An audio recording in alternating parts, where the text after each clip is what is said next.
اہل کتاب پر اتمام حجت اور آخری درجے میں دعوت، آخری فیصلہ کن باتیں جو ہیں وہ آپ کو اب ملیں گی اس سورہ مبارکہ میں۔ بسم اللہ الرحمن الرحیم، یا ایھا الذین آمنوا اوفوا بالعقود۔ سورہ نساء شروع ہوئی تھی یا ایھا الناس سے، اے لوگو۔ یہاں بس فرق یہ ہے کہ یا ایھا الذین آمنوا، اہل ایمان، اپنے عہدوں کو، معاہدوں کو، قول و قرار کو پورا کیا کرو۔ اب انہوں سمجھ لیجئے کہ سماجی زندگی جتنی انسان کی ہے وہ معاہدوں پر قائم ہے۔ Even marriage is a social contract. شادی کیا ہے؟ ایک معاہدہ ہے، ایک مرد ایک عورت کے مابین ساتھ رہنے کا، ساتھ زندگی گزارنے کا۔ اس کے کچھ حقوق ہیں، کچھ فرائض ہیں، بیوی کے حقوق، شوہر اور اس کے فرائض، اور شوہر کے حقوق اور اس کے فرائض، معاہدہ ہے۔ بڑے بڑے کاروبار جو ہیں وہ معاہدوں کی شکل میں ہوتے ہیں، تو معاہدہ ہے۔ اور بھی سوشل کانٹریکٹس ہے کہ جو ہمارے ہاں employer employee relationship is a contract, یا جو سیاسی نظام ہے، عہدے ہیں، مناصب ہیں، ان کی ذمہ داریاں ہیں، ان کے پریولیجز ہیں، یہ آپ کی ذمہ داریاں ہیں، یہ آپ کے اختیارات ہیں۔ تو ایک ہی شے اگر پوری ہو جائے، اوفوا بالعقود، جو بھی عقد ہو، عقد کہتے ہیں گرہ کو، عقدہ کہتے ہیں، عقدہ گرہ۔ عقد ہے کوئی چیز بند گئی، بس طے ہو گئی، فیصلہ ہو گیا، وہ عقود ہے۔ احلت لکم بہیمۃ الانعام الا ما یتلی علیکم، تمہارے لیے تمام جو مویشی کی نوعیت کے حیوانات ہیں وہ حلال کر دیے گئے، ان کا گوشت کھانا، سوائے اس کے جو تمہیں پڑھ کر سنائے جاتے ہیں۔ یعنی ان میں خنزیر ہے وہ حرام ہے، اور مردار اگر ہے تو حرام ہے، وغیرہ وغیرہ، وہ بعد میں آ جائے گا۔ لیکن باقی جو مویشی وہ ہوش نہیں، شیر چیتا جو وحشی ہیں یہ نہیں، جو مویشی قسم کے ہیں، ہرن ہے، نیل گائے ہے، اور اس طرح کی چیزیں جو بھی ہیں کہ جو عام طور پر وہ گوشت خور نہیں ہے، بلکہ یہ کہ سبزے کے اوپر ان کا گزارا ہوتا ہے، یہ ساری چیزیں جو ہیں یہ تمہارے لیے حلال کی گئی ہیں۔ غیر محل الصید وانتم حرم، ایک تم پر پابندی ہے کہ اگر حج کے لیے احرام باندھا ہوا ہو یا عمرے کے لیے تو تم اس حالت میں شکار نہیں کر سکتے۔ ان اللہ یحکم ما یرید، یہ اللہ کا اختیار ہے، وہ فیصلہ کرتا ہے، حکم دیتا ہے جو چاہتا ہے۔ یا ایھا الذین آمنوا لا تحلوا شعائر اللہ ولا الشہر الحرام ولا الہدی ولا القلائد ولا عامین البیت الحرام، اہل ایمان مت بے حرمتی کرو اللہ کے شعائر کی، مت حلال کر لیا کرو، بے حرمتی کر دیا کرو اللہ کے شعائر کی، اور نہ حرمت والے مہینوں کی، اور نہ ہدی کے جانوروں کی، جو جانور لے کے جائے جاتے تھے کعبے کی طرف حج کے لیے یا عمرے کے لیے ساتھ لے کر جاتے تھے، ولا القلائد، اور ان کے گلوں کے اندر پٹے ڈال دیے جاتے تھے علامت کے طور پر کہ اب یہ کعبے کی طرف جا رہے ہیں، ولا عامین البیت الحرام، اور نہ وہ حاجی لوگ کہ جو بیت حرام کی طرف چل رہے ہیں، قصد کر رہے ہیں، جا رہے ہیں، اب وہ بھی ان کی بھی ایک نسبت ہو گئی ہے کہ یہ سفر کر رہے ہیں تو اللہ کے گھر کے مسافر ہیں۔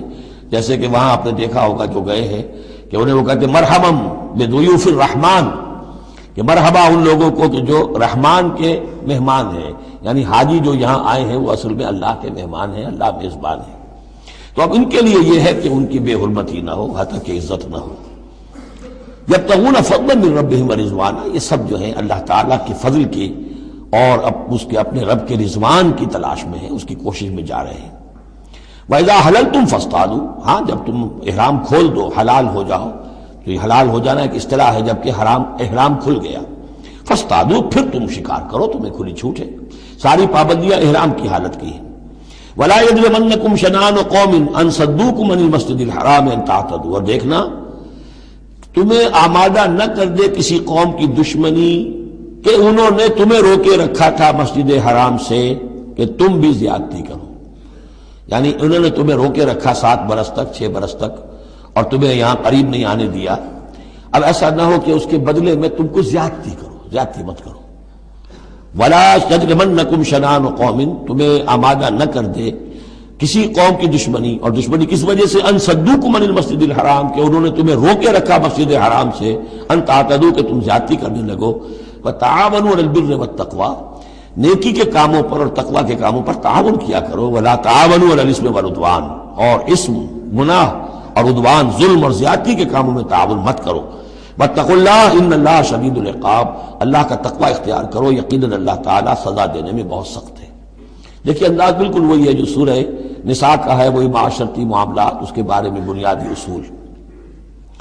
اب یہاں پہ پھر وہ آ رہی ہے آخری مرتبہ یہ آیت، اور مزید وضاحت کے ساتھ، حرمت علیکم المیتۃ، تم پر حرام کیا گیا مردار، جو خود اپنی موت مر گیا جانور، وہ حرام ہو گیا۔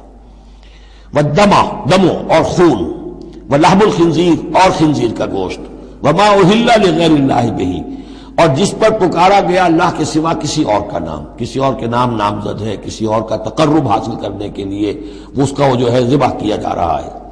والمنخنقۃ، اور وہ جانور جو گلا گھٹنے سے مر گیا۔ کبھی ایسا ہوتا ہے کہ کوئی بکری ہے یا کچھ اور ہے، وہ اپنی زنجیر جس میں بندھی ہوئی ہے اسی کا کوئی پھندا ایسا لگ جاتا ہے، اب وہ جتنی کوشش کرتی ہے اس پھندے سے نکلنے کی، وہ گلا گھٹ جاتا ہے، مر جاتی ہے، تو یہ بھی مردار کے حکم میں ہے۔ والموقوذۃ، یا چوٹ لگنے سے کسی جانور کی موت واقع ہو گئی، وہ بھی مردار کے حکم میں ہوگا۔ والمتردیۃ، یا اونچی جگہ سے کہیں سے کوئی جانور گرا ہے، گردن ٹوٹ گئی ہے، مر گیا ہے، وہ بھی مردار ہے۔ والنطیحۃ، کسی اور نے جانور نے سینگ مارا ہے، اس کے صدمے سے وہ ہلاک ہو گیا ہے جانور، تو وہ بھی حرام ہو گیا۔ یعنی میتہ کی مزید 4 قسمیں، یہی نہیں ہے کہ کسی بیماری سے جانور مرا ہو، لیکن یہ کہ یہ مرنے کی، ذبح ہونے کی نوبت نہیں آئی، اس کے جسم سے خون نکلنے کا امکان نہیں رہا، اس کا خون جو ہے اس کے جسم کے اندر ہی جم گیا ہے، اس کے گوشت کا حصہ بن گیا ہے، لہذا وہ مردار کے حکم میں ہے۔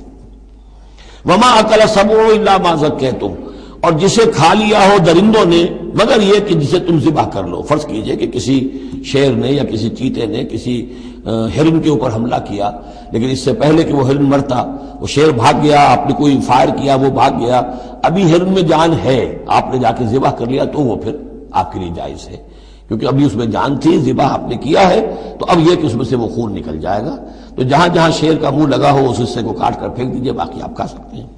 الا ما ذکیتم، سوائے اس کے کہ جسے تم نے ذبح کر لیا۔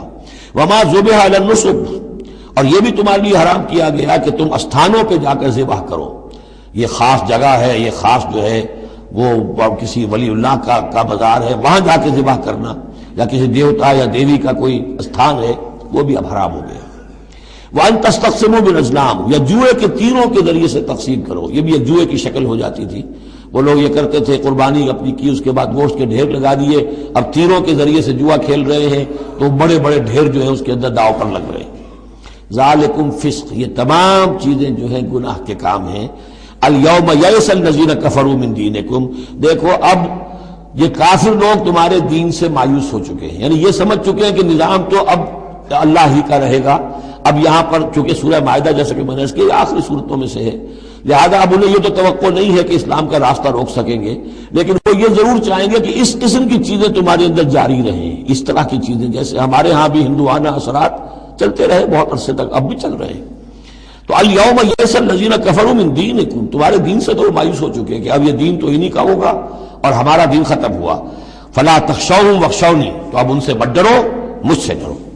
الیوم اکملت لکم دینکم، آج کے دن میں نے تمہارے لیے تمہارے دین کی تکمیل فرما دی ہے۔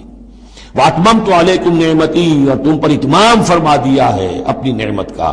ورضیت لکم الاسلام دینا، اور تمہارے لیے میں نے پسند کر لیا ہے ہمیشہ ہمیش کے لیے میرے ہاں پسندیدہ اور مقبول دین صرف اسلام ہے۔